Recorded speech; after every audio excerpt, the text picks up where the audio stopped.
Okay, today we're going to look at something that comes up a lot in human geography in both AS and the A2 course, and it's groupings. A lot of students get caught out by questions on groupings, not knowing what it means. So we're going to look at two today. We're going to look at economic and political groupings. Rich developed countries have retained their dominance during the era of globalization. Now, a lucky few countries have joined the rich group, for example, the Asian tigers of Singapore and South Korea. The economic power is concentrated in the three global economic cores of North America, Europe, and Asia. Of the 500 largest TNCs, transnational corporations in the world in 2010, 139 of those are based in the USA and 71 in Japan. Now, these three cores are referred to as the triad or global triad, tri as in three. And around 80% of all global economic wealth and trade is concentrated in this triad. We're going to look at the economic groupings, and we're going to try and identify these countries within this triad. You can see three important sort of keyword statements on your screen at the moment and a diagram. Let me go through them. First of all, GNI is a measurement of wealth. It's an economic measurement, economic being money. GNI stands for gross national income. This helps to divide the world into two categories, the rich north and the poor south. And if you look at the very bottom, you can see a map of the world with this crude north-south. Now you can see the anomalies on here are South Africa, which is in the north but south there, and if you look to the right of the map, you can see Australia and New Zealand, and you can probably just pick out, as the blue goes down on the east coast of China, it goes down through Japan, making Japan blue, Hong Kong, and you can then see a teeny weeny Singapore. And Singapore is a classic example of a NIC, a newly industrialized country that has now developed and is now considered a developed country. So Singapore is a perfect case study for a country that's managed to succeed from being what was once a poorer country to being now a developed country. And within this course, you'll learn about what makes Singapore different to a lot of the other developing countries in the world. Now, economic groupings are really useful in geography because they allow us to compare different development pathways. Countries can and do move between these groups. There we go, Singapore is an example. Now, if you look on your screen right now, you can see 5 categories or 5 economic groupings. At the very top, we've got the MEDCs, or you may know from GCSE as the HICs, the high-income countries, the more economically developed. And the classic examples on here are the rich countries that we're all aware of. Do notice that Singapore is in there. Now, according to the World Bank in 2006, these countries were earning more than $11,115 per year. What do we notice about these? Well, 70% of the jobs are tertiary, and R&D and quaternary is important. That basically means research and development, computers, finding out. It's a knowledge economy, scientific economy. Below that, we've got the NICs, the newly industrialized countries, the countries that are on the way up, countries that are not quite MEDCs, but they're very close. South Korea, Brazil, Chile, China, Taiwan.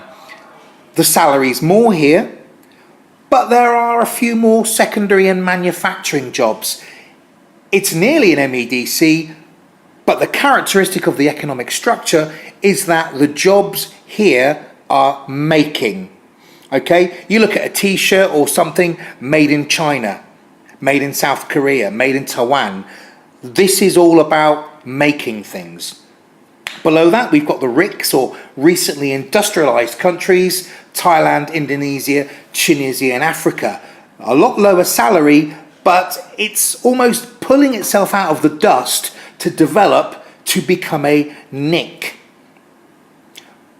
In these countries, still a lot of people in farming, a lot of primary employment, okay? It's labor-intensive work that doesn't bring a lot of capital.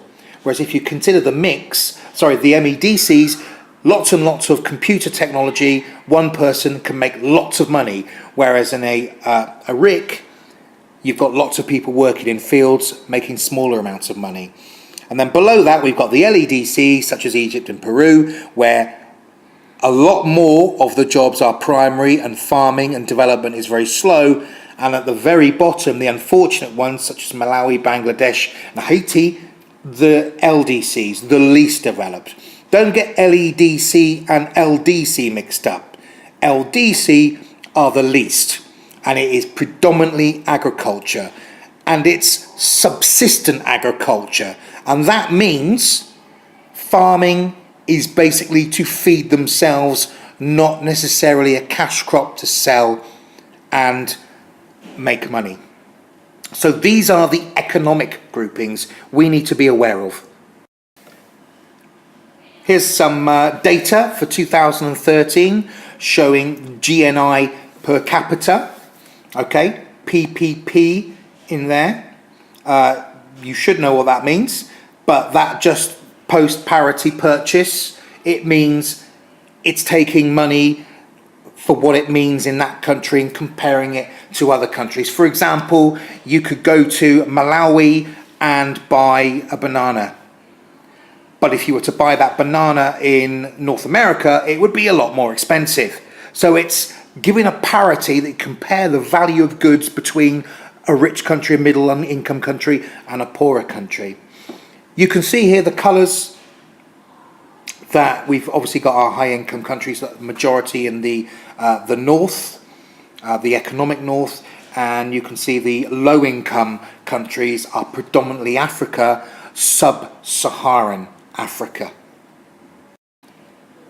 And for your interest, before we move on to political groupings, the EU being one of these political groupings, I just wanted you to look at the GNI for the EU. And you can see Luxembourg, very, very small country there, making an average of 54,430 international dollars, well above the EU average. Latvia, Lithuania, Poland, Estonia, some of these newer EU countries are earning the least amount of money, and traditional EU countries, Denmark, Ireland, UK, Germany, actually making just above the average of the EU. So it's the Eastern Bloc new European or EU countries that bring the average down. So you look at this and it gives you an idea of why some countries are particularly desperate to join the EU, because it can provide revenue. Now we're going to look at the one that really catches people out, and these are the political groupings. Formal groupings of countries called intergovernmental organisations, or IGOs, exist where countries have signed agreements for economic gain. Such groups contain like-minded countries, usually at similar levels of development. In most cases, the groups protect the interest of the member states. So let's look at these groupings. The first grouping we're going to look at is the European Union, or the EU. And this was the political economic union of 28 member states that are all primarily located in Europe. They all work together, they all agree, and as a superpower, you could say the EU is even more powerful than the USA. It has the motto, united in diversity. Formed in 1957, it's actually 28 countries, it says 27 here, and it was all about money. Free trade, migration, everyone working together. It was also formed post-war so that what happened with the Second World War would never happen again if countries were interlinked and had sort of a brotherhood with each other. 7.5% of the world population, 31% of the total global GDP. So arguably the strongest superpower. OECD, or the Organization for Economic Cooperation and Development. Now, their mission is to promote policies that will improve the economic and social well-being of people around the world. So it really is important to become a member of OECD. As you can see, 25 of the 30 members are MEDCs, and they're all democratic, so everyone is viewed equal. They monitor economic performance and they work to reduce corruption and bribery. So being a member of OECD is very much about fairness. Makes 75% of the global GDP. So as a grouping, a very strong economic group. They also look at issues that directly affect everyone's daily life, like how much people pay in tax and social security and how much leisure time they can take. They look at school systems, readying young people for modern life, and pension schemes. So it's very much about the individual people within these countries within OECD. OPEC, or the Organization of the Petroleum Exporting Countries, is all about oil, and living in the UAE, you can appreciate that as we here are a member. Now, their main aim is to coordinate and unify petrol policies of its member countries and ensure the stabilization of oil markets. So, as we probably appreciate already, oil prices change a lot, and if you're a country that's main export is oil and the price of oil drops or goes up, that can have an enormous impact on you as an OPEC country. So it's all about stabilizing it.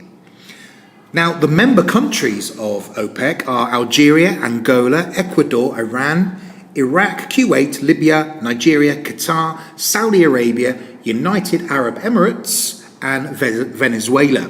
All countries that export petroleum. And their economies are very much based on this. So OPEC likes to stabilize these prices. The Group of Eight, or the G8, formed in 1974, was the name of a forum for the governments of a group of 8 leading industrialized countries that was originally formed by 6 leading industrialized countries and subsequently extended with 2 additional members. It's in effect an informal forum of these super rich and powerful countries. Interestingly, makes up 50% of the world population, but 65% of global GDP. You can see above that the G8, the group of the 8 countries that are a member of the G8 is UK, USA, France, Canada, Germany, Italy, Japan, and Russia, the most powerful economic countries in the world. Interestingly, China isn't in there, but with the development occurring there and in India, perhaps there will be a change of this in the distant future. The G20, formed in 1999, is also known as the Group of 20. It's a forum for the governments and central bank governors from 20 major economies.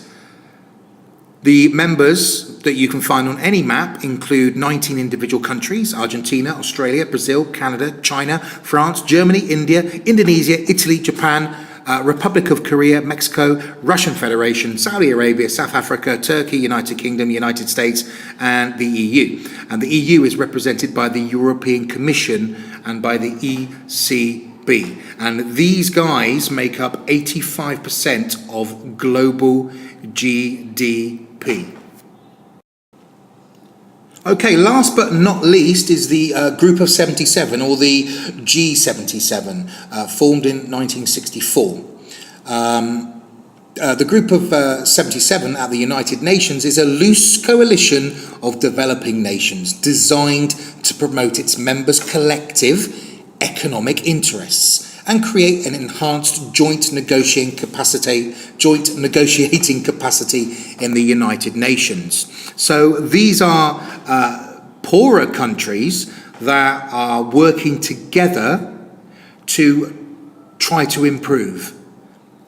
Very, very sort of similar 77 countries who are developing, who are trying to improve economically. Oh, you're probably thinking, what now? Well, you need to make notes based on the economic groupings and the political groupings. It's important to go away and create a small fact file on each of these groupings. You need examples, you need reasons, you need political background, you need all of these things. It's also important to know that this will link in with globalization,